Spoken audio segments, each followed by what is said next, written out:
Salah satu adab dalam buang hajat adalah melakukannya dengan cara duduk, baik ketika membuang air kecil ataupun air besar.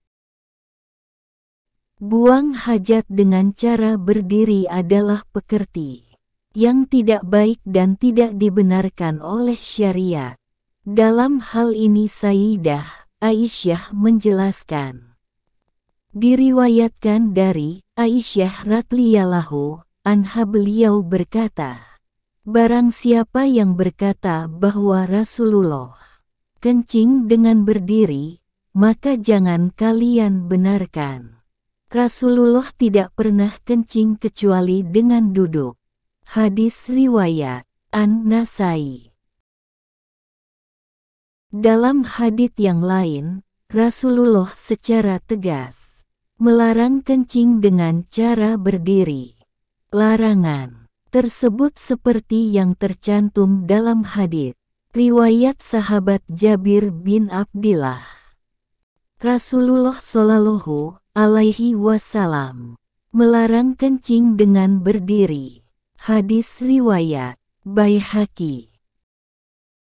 Lantas apakah larangan dalam hadits di atas mengarah pada hukum haramnya kencing dengan cara berdiri, atau hanya sebatas dimakruhkan?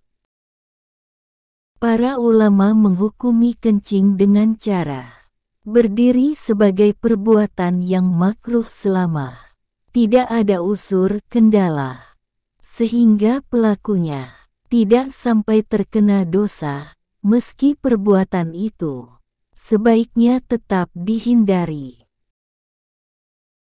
Hukum makruh ini akan hilang jika seseorang memiliki unsur, seperti terdapat penyakit atau luka yang menyebabkan dirinya terasa berat masyakkah ketika kencing dilakukan dengan duduk.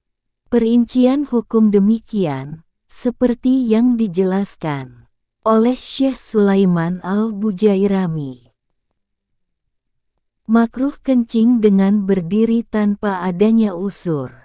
Hal ini berdasarkan perkataan sahabat Umar radhiyallahu anhu, aku tidak pernah kencing dengan berdiri sejak aku masuk Islam. Namun kencing dengan berdiri tidak dimakruhkan jika terdapat unsur. Berdasarkan hadits, Nabi Muhammad mendatangi tempat pembuangan kotoran milik sekelompok kaum, lalu kencing dengan berdiri karena adanya unsur. Syekh Sulaiman Al-Bujairami, Hasyiyah Al-Bujairami, Ala Al-Khatib, Juz 2, halaman 158. Maka dengan demikian dapat disimpulkan bahwa hukum kencing dengan cara berdiri adalah perbuatan yang dimakruhkan, selama hal tersebut tidak dilakukan karena terdapat unsur yang menyebabkan seseorang merasa kesulitan masyakkah ketika kencing dilakukan dengan cara berdiri.